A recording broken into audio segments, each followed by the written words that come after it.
Welcome friends, part 3 में आपका स्वागत है। आज हम इस पार्ट में सर्कल के कुछ इम्पोर्टेंट टॉपिक्स के बारे में डिस्कस करेंगे। काफ़ी कलरफुल पेज है और साथ साथ में मैंने काफ़ी सारे डायग्राम्स भी इस पेज में ड्रॉ किए हैं ताकि आपको हर चीज़ समझ में आ जाए। सबसे पहले हम बात करेंगे सेगमेंट। अब हमने पार्ट 1 में डिस्कस किया था कि कॉर्ड क्या होता है, राइट। सर्कल के किसी दो पॉइंट्स को आप ज्वाइन करते हो। जैसे मेरे पास सर्कल है, तो ये सर्कल था मेरे पास, और सर्कल के किसी दो पॉइंट को, जैसे मैंने यहाँ पे F और D लिया था, तो F और D को ज्वाइन करने पे आपको क्या मिलता है? कॉर्ड मिलता है। और अगर यही कॉर्ड सर्कल के सेंटर में से पास हो जाए तो हम उसको क्या बोलते थे? डायमीटर। फिलहाल हम कॉर्ड की बात करेंगे, राइट। तो देखिए यहाँ पे, जैसे पिछले वीडियो में हमने बात किया था कि सर्कल के ऊपर कोई दो पॉइंट्स होते हैं वो माइनर और मेजर आर्क बनाते हैं, वैसे सर्कल का जो कॉर्ड होता है वो क्या बनाता है? सर्कल को दो इक्वल पार्ट्स में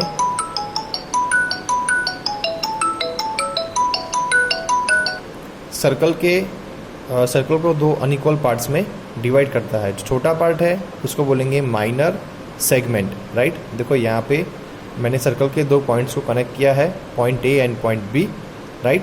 और देखो यहाँ पे आप देख सकते हो पॉइंट ए और पॉइंट बी से मैंने एक लाइन सेगमेंट ज्वाइन की है जिसको हम बोलेंगे कॉर्ड ए बी।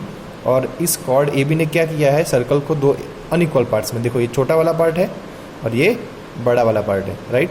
तो छोटे को हम बोलेंगे माइनर सेगमेंट, बड़े को बोलेंगे मेजर सेगमेंट, राइट। अब जो बड़ा पार्ट है, क्योंकि ये मेजर हो जाएगा, और छोटा पार्ट है तो उसको बोलेंगे माइनर। सेगमेंट वर्ड कहाँ से आया? क्योंकि सर्कल के एरिया को उसने डिवाइड किया है। क्योंकि कॉर्ड है वो क्या कर देता है? सर्कल के दो पार्ट्स कर देता है। अब हो सकता है वो इक्वल पार्ट्स भी करे, ना भी करे।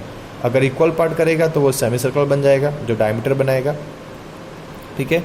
और देखो ए बी है, वो डायमीटर नहीं है, तो उसने क्या किया है? दो अनइक्वल पार्ट्स का कंस्ट्रक्शन किया है। छोटे पार्ट को बोलेंगे माइनर सेगमेंट और बड़े को बोलेंगे मेजर सेगमेंट। तो ये हुआ माइनर सेगमेंट, ये हुआ मेजर सेगमेंट, राइट। सिमिलरली अब हमने तीन चीज़ों को देखा।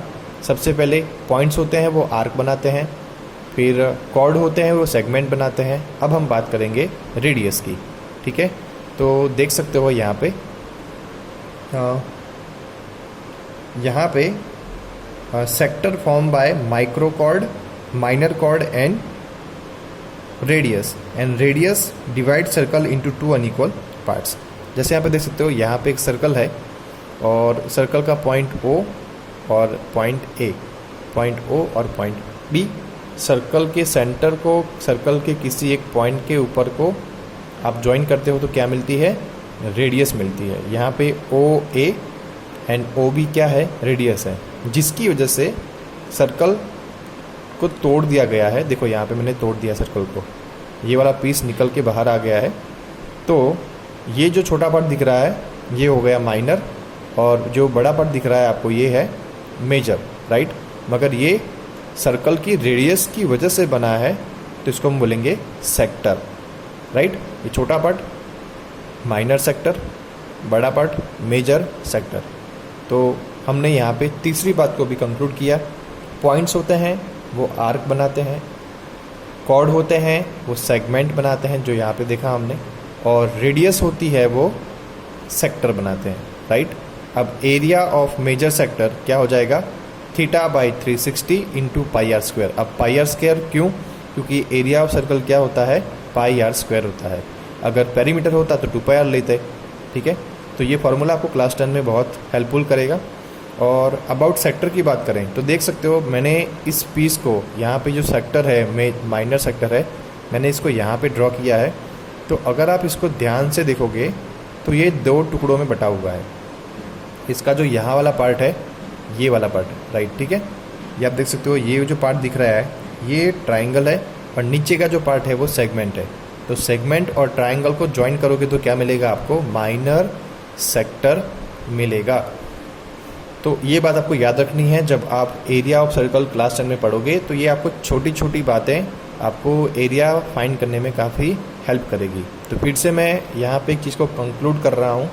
सर्कल के ऊपर जो पॉइंट्स होते हैं वो माइनर मेजर आर्क बनाते हैं, सर्कल के सेगमेंट, सर्कल के जो कॉर्ड होते हैं वो सेगमेंट बनाते हैं, और सर्कल की रेडियस होती है वो सेक्टर बनाती है, राइट। मैं आपको एक स्पेशल केस यहाँ पे डिफाइन कर दूँ कि पार्ट 1 में आपको बताया था कि कॉर्ड अगर वो सेंटर में से पास हो जाए तो कॉर्ड क्या कहलाता है, डायमीटर कहलाता है। और डायमीटर भी एक तरह का कॉर्ड है, तो वो भी क्या करेगा, सर्कल को सेगमेंट में बनाएगा, ठीक है। जैसे यहाँ पे कॉर्ड है AB, तो उसने सेगमेंट बनाए, माइनर सेगमेंट, मेजर सेगमेंट, तो डायमीटर भी एक तरीके से कॉर्ड ही है, तो वो भी सेगमेंट बनाएगा। जैसे देख सकते हो यहाँ पे AB ये डायमीटर है और उसने सर्कल को 2 इक्वल पार्ट्स में डिवाइड किया है। जैसे यहाँ पे लाइनिंग वाला पार्ट है और ये शेडिंग वाला पार्ट है, दोनों आपस में इक्वल हैं, और दोनों इक्वल होने की वजह से ये क्या कहलाएगा, semi circle. Semi circle is also segment, but these both segments are equal, so हमने उनको एक स्पेशल नाम दे दिया semi circle. Semi circle is a segment formed by diameter, and diameter also kind of chord which is passing through the center of circle। तो आशा करता हूँ कि आपको ये सारी चीज़ें समझ में आई है। तो मिलते हैं पार्ट 4 में एक नए टॉपिक के साथ, तब तक के लिए थैंक यू सो मच।